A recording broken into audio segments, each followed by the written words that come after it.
आरोप बहुत गंभीर है। जनता जानना चाहती है, लेकिन खामोशी है जो कि पीएमओ को भी भेजी गई है, वो हमारे पास सोशल मीडिया, सोशल प्लेटफॉर्म से पहुंची और हमने भी इंतज़ार किया कि इसके बारे में कोई स्पष्टीकरण ऑनरेबल एलजी से के ऑफिस से, उनके पत्र से आएगा। लेकिन अफसोस का बात ये भी है कि इतने बड़े चार्जेस कहीं मेन स्ट्रीम मीडिया में तो मैंने देखे नहीं कि उसके बारे में कोई चर्चा हो, मरमर भी नहीं है। कोई भी बड़े पद पे आदमी बैठे है, कोई अगर आरोप लगे तो एक बहुत बड़ी चर्चा की बात है और उस पर लोग सच्चाई को तो जानना चाहते हैं। लेकिन एक बहुत ही सीनियर ब्यूरोक्रेट जो कि 1992 बैच के एडमिट के ऑफिसर हैं, आईएएस अफसर, और इस वक्त वो एक अहम पद पे हैं, chairman bureau of public enterprises पे। आप जानते हैं कि जल जीवन मिशन में भी उन्होंने कई गंभीर आपत्तियों की कंप्लेंट जो है वो नेशनल कमीशन में की हुई है। उसमें भी हमने मांग की थी कि अगर आरोप सच नहीं है तो सीबीआई जांच हो जाए। सच, दूध का दूध पानी का पानी होना चाहिए। अगर एक उसी महकमे का, उसी डिपार्टमेंट का प्रिंसिपल सेक्रेटरी कुछ आरोप लगाता है कि इसमें धांधलियाँ हुई हैं, परचेज में जो प्रोक्योरमेंट, जो इस कंप्लेंट में भी जो है उन्होंने दर्ज किया है, दोबारा रिट्रीट किया है और पीएमओ को भी लिखा है, वो कंप्लेंट क्राइम ब्रांच और कई सीनियर अफसर कंप्लेंट के रूप में है। लेकिन मौजूदा जो उन्होंने कहा है कि एक प्राइवेट पार्टी जो माननीय मनोज सिन्हा जी के बेटे की एंगेजमेंट का फंक्शन वो दिल्ली में ऑर्गेनाइज किया गया और उसकी पेमेंट 10,71,605 रुपया सरकारी खजाने से की गई।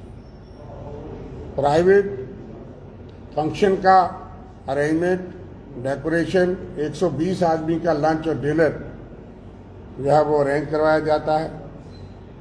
रेजिडेंट कमिश्नर पिथौरा रोड, नई दिल्ली की तरफ से, और फिर उसकी पेमेंट भी सरकारी खजाने से बताया गया है की गई है।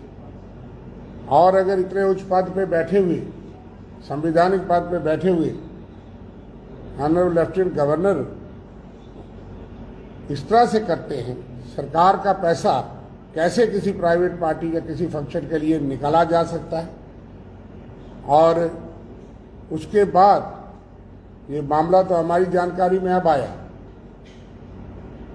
लेकिन बहुत गंभीर बात है कि इस पे कोई चर्चा नहीं। जहाँ के उनके जो एडिशनल रेजिडेंट कमिश्नर हैं, रेजिडेंट कमिश्नर के ऑफिस से उन्होंने चिट्ठी लिख करके प्रिंसिपल सेक्रेटरी तो गवर्नर कहा कि ये पैसा जो कि पार्टी आज से 3 साल से ज़्यादा अरसा हो गया कि 16/2/2021 तो वो पार्टी जो है वो दिल्ली में ऑर्गेनाइज होती है और उसका 10,71,605 रुपीज़ जो है वो रेजिडेंट कमीशन के ऑफिस से उसकी पेमेंट की जाती है। और उसके लिए 6 अप्रैल 2021 को एडिशनल रेजिडेंट कमिश्नर दिल्ली ने लेफ्टिनेंट गवर्नर के ऑफिस को लिखा कि ये पैसा जो है वो पब्लिक एक्सचेकर से दिया गया है, इस पैसे को वापस किया जाए ताकि ट्रेजरी में इसको जमा करवाया जाए। हालांकि एक पैसा भी प्राइवेट फंक्शन के लिए निकालना ये कानूनन जुर्म है, ये गैर कानूनी है। लेकिन उसके बाद उस लेटर के बाद क्या हुआ कि वो पेमेंट हुई नहीं हुई, बिल्कुल खामोशी। और जब ये कंप्लेंट पब्लिक डोमेन में है, प्रधानमंत्री के कार्यालय तक भी पहुंची है, सब जगह गई है, उन्होंने कहा कि इसके खिलाफ चीटिंग और फ्रॉड का केस दर्ज होना चाहिए, इन्वेस्टिगेशन होनी चाहिए, जांच होनी चाहिए। उन्होंने तो और भी बातें कही हैं, लेकिन हम ये जानना चाहते हैं कि माननीय लेफ्टिनेंट गवर्नर इस मामले में स्पष्टता करें, स्टेटमेंट ऑफ फैक्ट्स आए कि क्या ये बात सही है, और अगर ये सही है, ये सही, क्योंकि इसमें प्रिलिमिनरी प्राइमा फेसाई एविडेंस दिया है उस ब्यूरोक्रेट ने, एक लेटर उसके साथ है, ये मेरे पास उसकी कापी है जो सोशल मीडिया से हमने डाउनलोड की है, जिसमें गंभीर ये आरोप है।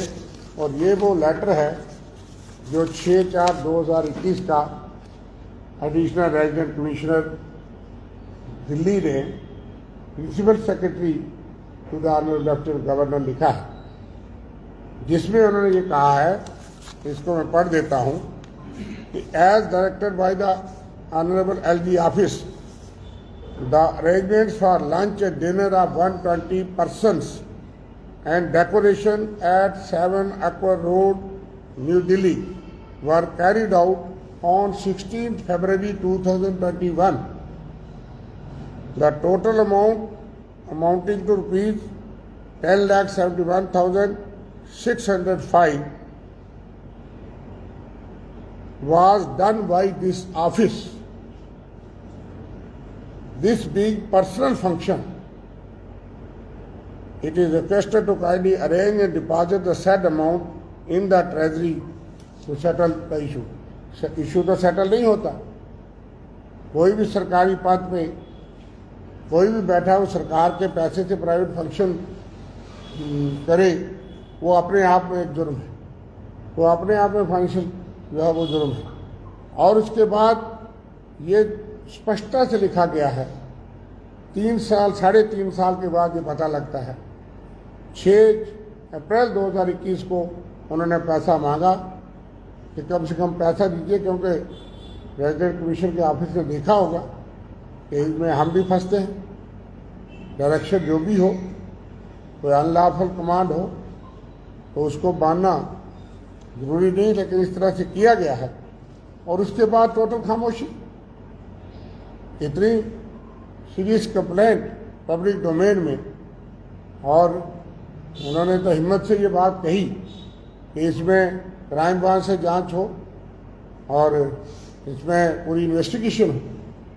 लेकिन हम ये जानना चाहते हैं कि इसके बारे में पब्लिक को बताया जाए।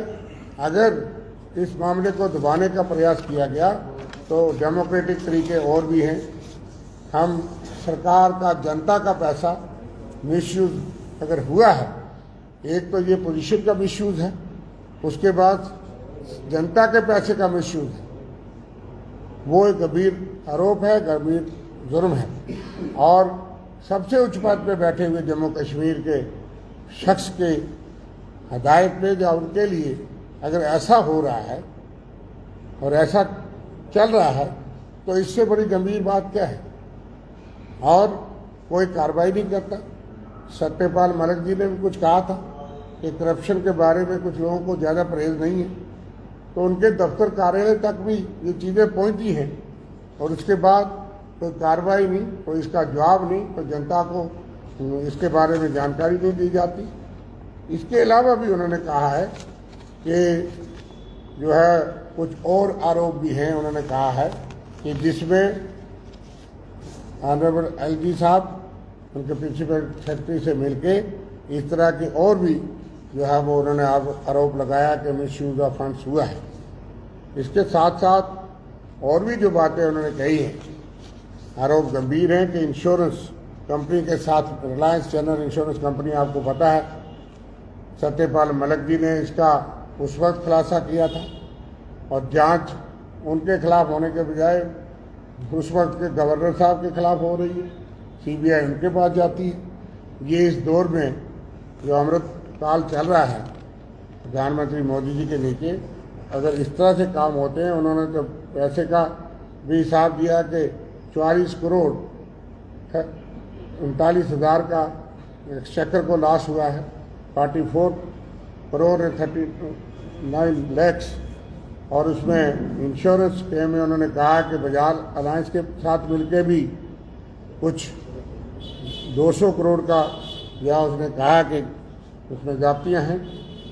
इसी तरह से जल जीवन मिशन जो कि जिसमें 6,000 करोड़ के करीब पैसा जहाँ दिया गया है, उसमें भी